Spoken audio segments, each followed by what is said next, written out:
dengan teman-teman yang sekarang ini sok paling-paling di Aceh, di Sumatera dan lain-lain itu, Bu. Ada apa namanya orang yang cuma datang sekali seolah-olah paling bekerja di Aceh, padahal negara sudah hebat.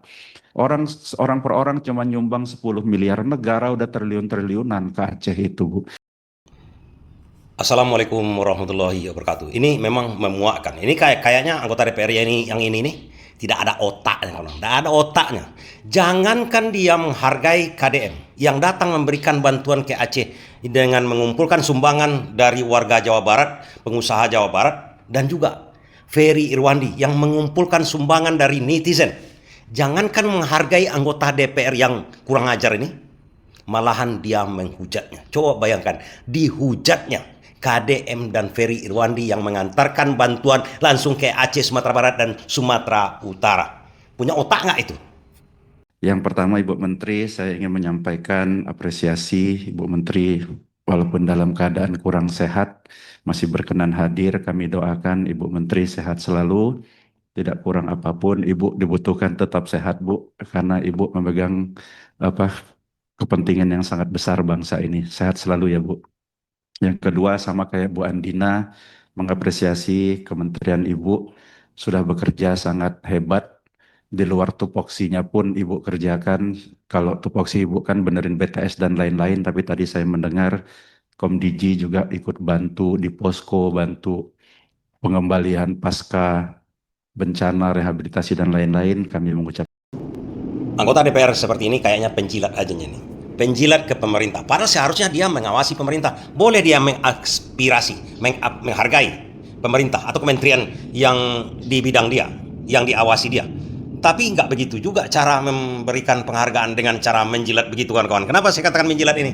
Rapat ini dikatakannya dia mengapresiasi Menteri Komdiji yang telah melakukan sesuatu di tempat bencana. Di tempat bencana itu seluruh kementerian berkewajiban, kawan-kawan. Bukan bentuk bantuan, namanya kewajiban menteri situ untuk di daerah bencana. Ini gimana ceritanya bantuan namanya dari menteri? Kewajiban dia. Walaupun bidang telekomunikasi, pertanian, peternakan, semuanya. Ini bentuk anggota DPR yang merusak bangsa kita ini. terima kasih. Yang berikutnya saya tidak ingin bertanya, Bu, tapi saya cuma ingin mencoba memberikan masukan kepada Komdiji dan ingin mendukung Komdiji ke depan bagaimana Komdiji ini bisa mengamplifikasi informasi-informasi strategis yang sudah dilakukan oleh pemerintah, Bu. Sebagai contoh, misalnya kami mendengar sebenarnya Kementerian Kehutanan itu sudah melakukan evaluasi dan gerakan menanam pohon secara besar-besaran. Tetapi kan itu kan tidak pernah sampai ke telinga teman-teman, sampai ke orang bawah, sehingga selalu aja Kementerian Kehutanan itu dikuliti dan dimacam-macamin lah, Bu. Padahal mereka sudah melakukan banyak hal. Ya, Kementerian Kehutanan sudah melakukan banyak hal, mengeluarkan izin yang beribu-ribu itu, sehingga mengakibatkan galodo di Sumatera Barat, kemudian banjir di Sumatera Utara, dan air bah di Aceh. Itu memang banyak dilakukan oleh Kementerian Kehutanan dari dulu, bukan yang Kementerian Kehutanan yang sekarang saja. Sebagai contohnya lagi, teman-teman polisi juga dari awal juga sudah melaksanakan tindakan-tindakan yang dibutuhkan untuk perbaikan hutan di Sumatera, tetapi tidak pernah juga terdengar secara masif. Jadi kami mohon Ibu fokus nanti ke depan Kementerian Komdiji ini mengerti dan tahu persis isu sensitif nasional dan membantu pemerintah memberitahukan dan mengamplifikasi informasi-informasi itu sehingga nggak kalah viral dibandingkan dengan teman-teman yang sekarang ini sok paling-paling di Aceh, di Sumatera dan lain-lain itu, Bu. Ada apa namanya orang yang cuma datang sekali seolah-olah paling bekerja di Aceh, padahal negara udah hadir dari awal. Coba kata-katanya, kawan-kawan. Baru sekali datang ke Aceh mengantarkan bantuan, sok paling-paling katanya. Yang ngomong ini apa pernah ke Aceh? Memberi bantuan maksud saya. Kan ngomong di parlemen saja. Begitu dia ngomong rapat di DPR, dia dapat gaji, dapat tunjangan, dapat biaya rapat itu, kawan-kawan. Kenapa kok kebakaran jenggot? Itu maksud saya. Apa karena Purbaya mau begini, kawan-kawan? Rencananya dana bantuan atau dana dari pemerintah untuk Aceh, Sumatera Utara, dan Sumatera Barat itu dipotong Purbaya dari anggaran-anggaran rapat. anggaran rapat yang tak berguna, kata Purbaya. Apakah ini termasuk yang dikatakan oleh Purbaya? Karena seluruhnya ini, keuangan rapat-rapat baik di DPR dan di mana saja, di istana sekalipun, itu hak vetonya Purbaya. Dan dia sudah diperintahkan oleh Prabowo untuk memotong biaya rapat-rapat yang tidak berguna. Ini kan tidak berguna nih rapatnya kawan-kawan. Hanya menghujat KDM dan Ferry Irwandi. Menteri Keuangan Purbaya Yudi Sadewo menyatakan dana bencana yang disampaikan Presiden Prabowo untuk daerah terdampak bencana sudah disiapkan. Salah satunya adalah dana bantuan didapat dari efisiensi, bukan dari pemotongan anggaran.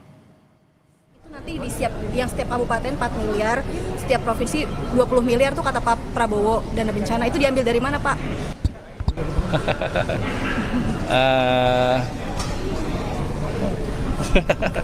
Jadi gini, ada masih anggaran untuk bencana kan ada setiap tahun tuh 5T itu satu. Nanti kita sudah sisir anggaran 2026. Sebelum ini kejadian sudah kita sisir sebetulnya untuk kegiatan-kegiatan yang tidak terlalu berguna kayak rapat-rapat nggak jelas itu segala macam. Jadi kita bukan potong anggaran ya, efisiensi kan. Sudah kita lihat itu ada sekitar ada 60 triliun lah dapat. Jadi nggak usah terlalu khawatir, anggarannya ada. Bukan dari potong anggaran tapi dari mengurangi kegiatan-kegiatan yang nggak jelas, rapat nggak jelas. Ini yang jelas sih nggak apa-apa ya. Jadi kita disisir tuh. Begitu APBN-nya selesai kita sisir semuanya. Kita nggak mau ngulangi lagi seperti tahun lalu, gimana kita potong aja asal potong gitu. Dari situ ya untung dari situ ya masih ada cadangan, jadi nggak usah khawatir. Ada orang baru datang, baru bikin satu posko, ngomong pemerintah ndak ada. Padahal pemerintah sudah bikin ratusan posko di sana. Jadi yang kira-kira yang seperti itu, Bu, mohon jadi atensi dan dikembangkan sama Komdiji untuk menjadi informasi publik yang sehingga publik itu tahu kinerja pemerintah itu sudah ada dan memang sudah hebat. Orang per orang cuma nyumbang 10 miliar, negara udah triliun-triliunan ke Aceh itu, Bu. Jadi yang kayak gitu mohon Iya, bisa jadi rapat-rapat itu sudah dievaluasi oleh Menteri Keuangan dan rapat-rapat di DPR, rapat-rapat di mana yang tidak ada gunanya seperti ini, bahkan mungkin dihilangkan oleh Purbaya. Setiap rapat anggota DPR kan dapat uang itu. Uang besar pengrapatnya kawan-kawan. Jadi adanya bencana sekarang dipotong, dijadikan efisiensi oleh Purbaya, mereka tidak rapat, kemudian tidak dapat uang. Bisa jadi seperti itu. Tapi yang lebih parahnya kawan-kawan, dia menyebut sebuah angka. Angka itu, pemerintah dibiayai oleh negara. Kemudian pergi aparat pemerintah ke Aceh. Dibayar oleh negara. Coba bayangkan. Dibayar oleh negara, uangnya dari Purbaya. Sudah dikatakan oleh Purbaya. Kemudian aparat yang terjun ke sana dibayar itu. Dibayarnya, ini gaji. Uang untuk terjun ke sana itu dibayar juga oleh negara. Coba bayangkan. Ferry Irwandi dan KDM gubernur di Jawa Barat untuk ke sana itu tidak dibiayai oleh negara. Dia dibiayai sendiri, membiayai dirinya sendiri. Begitu apalagi Ferry Irwandi. Dia tidak meminta biaya dari negara, dikumpulkannya, pergi dia sendiri ke sana. Oke, fokus kepada Ferry Irwandi misalnya. Dia pergi ke sana, dia biayai sendiri bersama donatur-donatur dia, diantarkannya langsung ke lapangan.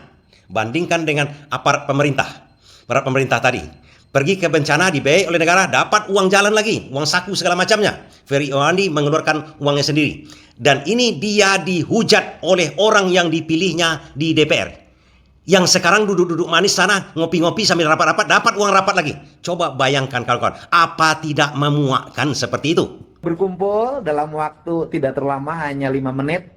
Dan kami bersepakat sudah mengumpulkan uang senilai, berapa Bu? 7 miliar ya? 7 miliar rupiah. Yang akan didistribusikan menjadi barang ke daerah-daerah bencana yang terutama yang belum bisa dijangkau. TNI menurunkan bantuan beras untuk para korban banjir. Momen lainnya menampilkan pantauan udara kota Sibolga yang porak-poranda akibat terjangan banjir. Deddy Mulyadi yang berada di dalam helikopter tampak beberapa kali mengusap air matanya melihat kondisi daerah tersebut. Dalam keterangan video, tapi yang jelas sekali, yang disebut anggota DPR ini adalah angka 10 miliar. 10 miliar itu dari seorang Ferry Irwandi, maksud saya yang dikumpulkannya dari netizen, dari kita-kita ini. Ada satu hal yang mencolok lagi. Mungkin maksud Ferry Irwandi ini tidak bermaksud apa-apa. Memang sumbangan di itu dikumpulkan dari rakyat dan untuk rakyat. Dibuatlahnya poster di situ dari rakyat untuk rakyat. Tapi kalau kawan-kawan lihat bantuan-bantuan lain, ada bantuan presiden, dibuatkan capnya bantuan presiden, bantuan gubernur. Padahal itu uang rakyat juga. Ferry Irwandi seakan-akan mengejek pemerintah di situ. Bisa jadi ini yang membuat panas anggota DPR ini. Warganet mengapresiasi aksi influencer Ferry Irwandi yang membagikan bantuan logistik ke korban yang terdampak banjir di Sumatera. Komentar itu disampaikan warganet dalam postingan Ferry Irwandi yang diunggah di akun TikTok pada Jumat 5 Desember 2025. Sebagian warganet menyoroti perbedaan bantuan dari pemerintah dengan Ferry Irwandi. Diketahui logistik dari pemerintah terdapat stiker bertuliskan bantuan Presiden Prabowo Subianto. Sementara itu bantuan dari Ferry justru diberi tulisan atas nama masyarakat Indonesia. Lalu beberapa warganet lainnya menyatakan bahwa aksi Ferry Irwandi ini setara dengan kinerja 100 menteri. Halo semua, sekarang gue di Kuala Namu. Kita ke beberapa titik, gue lupa persisnya berapa, di Aceh dan di Sumut ya. Sekarang waktunya kita ke Sumatera Barat, jadi 3 provinsi coba untuk kita reach dan berharap bisa kasih yang terbaik di situ. Nah, gue di sini mau ngomong teman-teman, semua hal yang kalian lihat, semua hal baik, semua hal positif itu tak lepas dari kolaborasi semua pihak, literally semua pihak. Teman-teman kita bisa, of course, kolaborator kita ya yang kan ini semua yang memfasilitasi mereka, orang-orang luar biasa, para relawan teman-teman, iya para relawan yang bekerja dengan sangat baik. Terus juga para NGO yang ada di lapangan, ya kita terbantu banget. Dan juga pemerintah melalui TNI dan Polri ya. Baik kepolisian maupun TNI sangat-sangat membantu penyaluran donasi ini ke teman-teman. Bahkan ke daerah-daerah yang terpencil dan terisolasi, dari mulai mereka bantu buka jalur, mereka bantu distribusi, apalagi masalah transportasi seperti yang gue nggak berusaha nutupi, nggak gue lebihin, nggak gue kurangin. Barang itu yang 5 ton lebih, ya 5,2 ton dan bahkan mungkin 8 ton dan bahkan mungkin 10 ton itu nggak akan bisa terdistribusikan dengan cepat kalau kita nggak ada bantuan dari kepolisian di Pol ya yang mengirim itu saat kita kesulitan mencari pesawat untuk datang ke sini. Nah untuk TNI juga yang teman-teman baru lihat, kita nggak akan bisa. Nah, Ferry Irwandi tidak mengatasnamakan dirinya atas nama rakyat. Kemudian dia katanya seluruhnya ikut membantu juga di situ. Apa salahnya dia? Kenapa? Pertanyaan kita ini sekarang, kenapa dia tidak dihargai sedikit pun, setitik pun, malahan dihujat oleh anggota DPR ini? Jadi perhatian sehingga ke depan tidak ada lagi informasi yang seolah-olah negara tidak hadir di mana-mana. Padahal negara sudah hadir sejak awal di dalam penanggulangan bencana. Kami tahu persis kok Komisi 1 mendorong Angkatan Udara, hari pertama langsung ada 4-5 pesawat datang ke sana. Tapi dibilang nggak pernah hadir. Ini kan aneh, Angkatan Udara ke sana, Angkatan Udara itu di bawah Kementerian Pertahanan itu, bukan di bawah Kementerian Komdiji. Komdiji adalah untuk menginformasikan, memberikan informasi, berita kepada kita semua. Itu tujuannya di situ. Kalau memang informasi yang diberikan oleh Komdiji itu tidak valid, tidak bagus, tidak tersiar, Komdijinya yang dihujat. Komdijinya, jangan Ferry Irwandi, jangan KDM.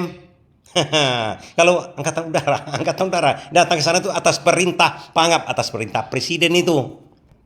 Dan ini terakhir kawan-kawan, coba tengok apa ujung-ujungnya di balik sebuah rapat itu anggota DPR. Anggaran. Di balik anggaran itu, kawan-kawan mengerti sendirilah. Ada kadang-kadang anggaran yang anggaran untuk di DPR itu kan sering beredar katanya amplop coklat. Untuk persetujuan anggaran harus ngomong ke DPR dulu. Memang itu aturan dari negara kita, Disetujui DPR baru keluar anggaran itu. Kalau sehari-hari kawan-kawan, kalau kita berurusan dengan kawan-kawan kita, berapa dulu katanya kan, baru disetujui. Tapi di DPR mungkin tidak terjadi seperti itu. Tapi ujung-ujungnya rapat-rapat seperti itu tuh, rapat yang tidak berguna menurut Menkyu Purbaya, itu tak berguna sama sekali. Putuskan aja anggaran oleh Presiden, selesai itu. Nah mungkin itu karena kita kalah dalam menginformasikan. Nah, walaupun nanti misal Pak Utut izin dibutuhkan sumber daya dalam bentuk anggaran untuk Komdiji untuk bisa mengaplikasi itu, kita izin sama-sama memperjuangkan entah gimana caranya Pak, supaya nanti Komdiji bisa dibantu dalam urusan mengembangkan informasi yang sudah dilakukan oleh pemerintah. Saya pikir itu aja Pak, nggak Ya bagus segitu aja ngomongnya, nggak percuma dia ngomong seperti itu, malahan membuat rusak orang ingin membantu. Orang yang memilih dia, yang mendudukkan dia di situ kemarin itu sedang membantu bencana, dihujatnya, bukan dihargainya. Dan sekali lagi kawan-kawan, kalau masalah anggaran, biasanya anggaran itu diusulkan oleh kementerian yang terkait, bukan DPR. Nih udah terbalik-balik negara kita ini. Pertanyaan kita, ada apa dengan DPR? Kok bisa orang-orang sejenis ini duduk menjadi anggota DPR? Pertanyaan besar kita saat ini. Apakah ini adalah bentuk sumbangan juga untuk menghancurkan cara-cara penanggulangan bencana yang ada sekarang ini? Di mana moral kalian anggota DPR? Bukannya kalian menghargai orang yang memilih kalian, yang sedang membantu, yang lagi beramal sekarang ini, malahan kalian menghujatnya. Kalau uang dari negara itu, kalau aparat yang membantu ke sana, itu bentuk kewajiban. Tidak dilaksanakan oleh aparat, berdosa mereka. Kalau warga negara tidak, itu beramal jariah namanya. Nggak ngerti apa punya agama ini anggota DPR kayak gini nih. Entahlah kawan-kawan, harus kita pertanyakan kembali ini. Bermacam-macam yang kita pertanyakan. Mungkin ini bencana, ini bentuk ujian kepada kita, untuk ujian juga untuk menilai siapa yang baik, siapa yang bagus. Terima kasih.